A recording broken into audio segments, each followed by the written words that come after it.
Hello, this is Tara Ratney, the author of I May Not Know What I'm Talking About, but I'm going to say it anyway. Um, the commentary, extra commentary, 2003. This extra commentary gets into the conversation of abandonment, especially from a parent, primarily the father, usually in most cases. Um, I was listening to the Breakfast Club earlier today, and they had Jalen Rose. I think he's a basketball player, a former basketball player, where he was discussing his father, who was a well-known athlete in his own right, very successful, and him not having any real contact with him through the course of his upbringing.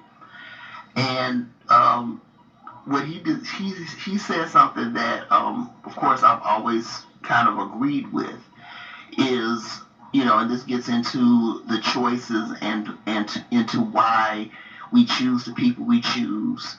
Again, his father was a athlete, a well-established athlete when I guess he was conceived, and so I'm pretty sure that the possibility of him being that person was probably part of the draw because according to Jalen, his father had 13 other kids that he probably had nothing to do with as well, and so the likelihood is that these were probably one night stands, and he probably exploited his position to with these women, and the women exploited their desire to be with someone like him for that reason. The likelihood, not always, but the likelihood, and I don't know his mother, Jalen's mother's situation, so I can't comment on her or any of those women for that matter. But in the likelihood, the hype of who he was played a part in why things went the way they went.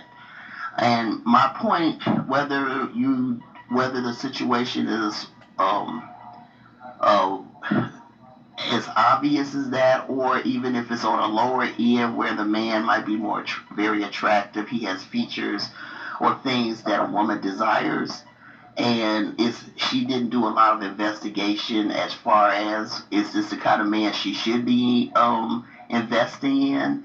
Um, the thing that I admired about what he said and what I've always agreed with is that there's an obvious issue, such as looks, status, the circumstance, that some people get caught up in. Um, of course, what he said was that when he spoke to his father, um, when he did finally talk to his father, he thanked his father for the seed because, of course, he had his father's gene pool, and from his gene pool, he was able to get out the hood. I mean, he became a very successful basketball player in his own right. He's on uh, uh, ESPN as a commentator. He's doing very well. And he said, hey, when he compared himself to his other siblings who had different fathers, he wouldn't be that guy if it wasn't for his dad. And so he said, I'm not going to get into, you miss my life and you miss my, growing up and how come you weren't part of the picture. He said, because I'm good. I'm just, so I just wanted to tell you, hey, thank you for your sperm, because it helped make me the man I am. And that right there, to me, sometimes becomes the point. And as much as you want more from your parents and the expectations you have to remember how this all started. Like, was my parents, both of my parents, in a position where they could be what we needed them to be? And did the other parent care enough about that to to have any regard for it? Like, did they think about what if this man is only looking? What if I'm just another notch on his belt? What if he knows that I'm only interested in him because of certain things? And how is he going to respond to that? And if he knows that he's probably only in it to get what he's going to get, just like as far as he's concerned, I got mine. And so my point, because I've said this again, if a person knows that you want them for superficial reasons, if a person's aware of that, that they're going to go into the game like, hey, I'm going to use you like you're using me. And so that's part of the reason why I make these statements, is to say to people that this is what you have to be aware of. Like, he got past his father not being part of his life and looked at it for what it was, is that, hey, my mother chose a man who passed on something to me that I could operate with. So whether it's looks, whether it's athletic ability, whether it's intelligence, the drive, because all those things play a part. Like you know, uh, your intelligence could be coming from him, and he could be the one you see him being very successful, and that gene pool jumps off on you, and you become very successful, and that could have been why your mom got with him, because she was thinking like, wow, this great guy, you know what I'm saying, and hey, and she was all hyped up for it, and she allowed herself to be vulnerable to him, and they made a child, and from making that child, whether he was interested or not, you still have those gene pools. So I'm not telling you to excuse your father for his lacking and him not being part of your life, but if anything else, if you don't come to a conclusion that you are happy with as far as how you relate to each other, if you don't come to that conclusion, don't have that opportunity, think of what you did get out of it. And especially if it's an obvious benefit that, instead of just saying you were here to say, you know what, I don't really know why my mom decided to be with someone like you, and but if from the obvious circumstance, I could at least say that I benefited from what you did bring me. So I can't make you love me, and I'm not sure if I want to. But hey, thanks for whatever you did bring. You know what I'm saying? And another thing that he had said that was really deep is he said that he only met his father once physically, and when he met him at his funeral. And when he saw his father, the attendance and how many people were there, and his other children that weren't there, that's when he realized that that's not the life he wanted to live, and it motivated him to be a better person. So I say all of this is that not only do you get can you get the information of not of being a better of appreciating whatever that person did bring to you, but you also get to learn the lesson of whatever his life was, and do you want to live it, and do you want to follow suit? So instead of you having a chip on your shoulder and saying, well, somebody did this to me, I'm gonna do it to somebody else, you now can look at that and say, do I really want to be that man? Do I really want to do what he did? Do I want to hurt people the way I was hurt? Do I want my child to wonder how come I wasn't good enough?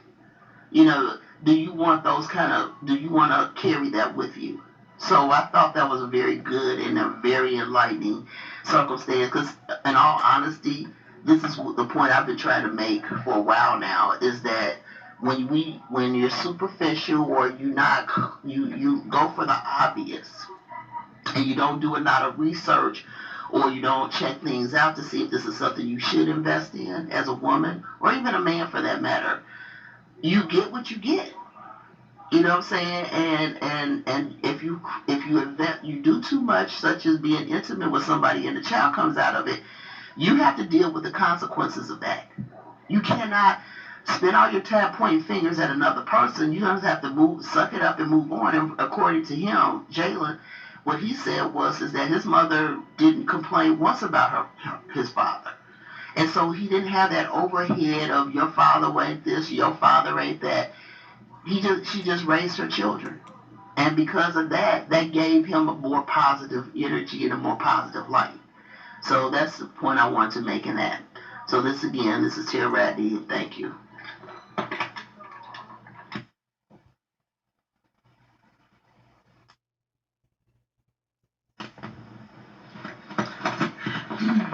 Okay.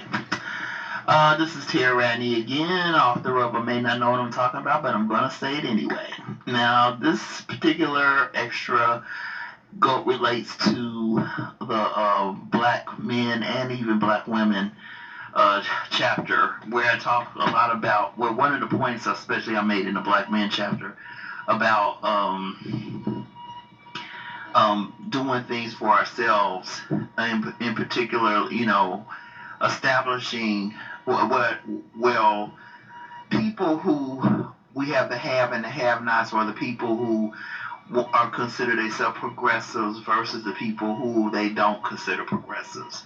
And where I kind of got into the ideal that in some cases, by us choosing not to have our own, we're throwing ourselves under the bus.